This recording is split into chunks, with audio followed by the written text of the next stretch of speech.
नमस्कार, मैं डॉक्टर शुक्लम वर्मा आपका स्वागत करती हूँ। तो चलिए सी टेट और जे टेट के लिए वेरी मोस्ट इम्पोर्टेंट प्रश्न पर मैं डिस्कस करती हूँ। तो आइए, आपके सामने पहला प्रश्न ये रहा, निम्नलिखित में से किसके द्वारा रसोई घर में एलपीजी का संरक्षण संभव नहीं है। ऑप्शन सुनिएगा।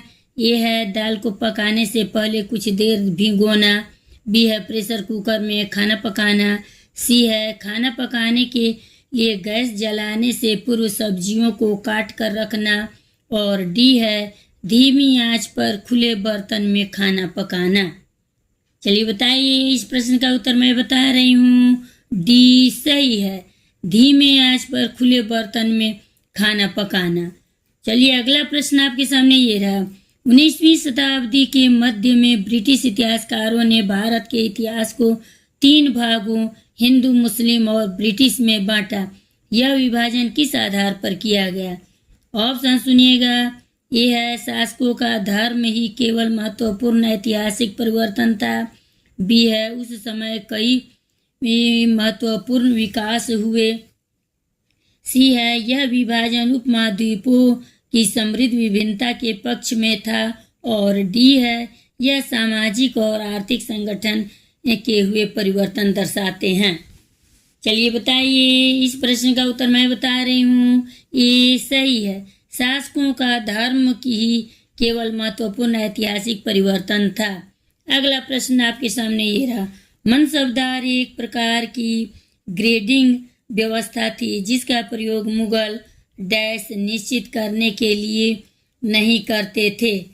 ऑप्शन सुनिए। ए है पद, दू है, बी है आय, सी है सैन्य उत्तरदायित्व, और डी है इनाम। इस प्रश्न का उत्तर डी सही है, इनाम।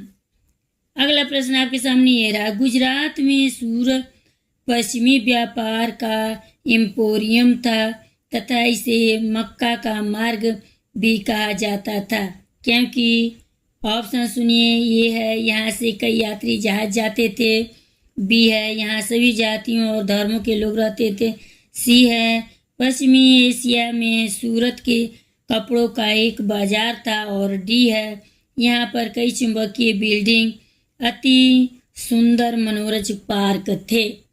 इस प्रश्न का उत्तर मैं बता रही हूँ, ये सही है, यहाँ से कई यात्री जहाज जाते थे। अगला प्रश्न आपके सामने ये रहा, मराठों द्वारा निम्न में से कौन सा कर लगाया गया। ऑप्शन सुनिएगा। ए है वेटी, बी है कादामी, सी है सरदेशमुखी, और डी है जजिया। इस प्रश्न का उत्तर मैं बता रही हूँ, सी सही है, सरदेशमुखी। अगला प्रश्न आपके सामने ये रहा, वेरी मोस्ट इम्पोर्टेंट प्रश्न मैं बता रही हूँ, सभी प्रश्न आए हुए हैं। वतन जागीर ऐसे राज्य थे जो, ऑप्शन सुनिए। ये है पुराने मुगल प्रांत थे, बी है मुगलों के अधीन बहुत स्वायत्तता का प्रयोग करते थे, सी है मराठों के नियंत्रण में थे, और डी है सभी उत्तरदायित्वों से मुक्त थे। इस प्रश्न का उत्तर मैं बता रही हूँ, बी सही है, मुगलों के अधीन बहुत स्वायत्तता का प्रयोग करते थे। अगला प्रश्न आपके सामने ये रहा, निम्न में से कौन सी स्थल मंडल की विशेषता नहीं है। प्रश्न नहीं पूछा है तो आप लोग सोच समझ के उत्तर दीजिएगा।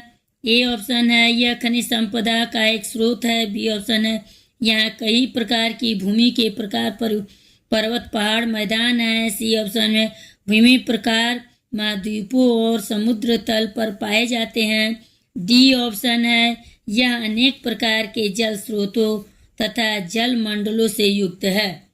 इस प्रश्न का उत्तर मैं बता रही हूँ, डी सही है, यह अनेक प्रकार के जल स्रोतों तथा जल मंडलों से युक्त है। अगला प्रश्न आपके सामने ये रहा, पतझड़ के मौसम में आंध्र प्रदेश और तमिलनाडु के राज्य वर्षा का बहुत अधिक भाग प्राप्त करते हैं, इसका क्या कारण है। उत्तर है डी लौटते हुए मानसून की दर्शाते हैं। ये अगला प्रश्न आपके सामने ये रहा, हमें पृथ्वी पर चंद्रमा का एक ही पक्ष दिखाई देता है, क्योंकि सी ऑप्शन सही है, चंद्रमा घूर्णन और परिभ्रमण में एक जैसा समय लेता है। अगला प्रश्न और लास्ट प्रश्न है आपके सामने, ध्यान दीजिएगा। महासागरों के संबंध में असत्य कथन है, असत्य यानी कि गलत। ऑप्शन सुनिए, ये है संसार के सभी महासागरों एक दूसरे से संबंधित हैं। बी, समुद्री जल का स्तर सभी जगह एक सा होता है। सी ऑप्शन है, भूमि की ऊंचाई समुद्र तल से नापी जाती है। और डी ऑप्शन है, महासागर विशाल जल राशियां हैं। इस प्रश्न का उत्तर मैं बता रही हूँ, सी सही है। भूमि की ऊंचाई समुद्र तल से मापी जाती है। लाइक सब्सक्राइब करते जाइएगा, वेरी वेरी मोस्ट इम्पोर्टेंट प्रश्न है। मिलते हैं अगले वीडियो में।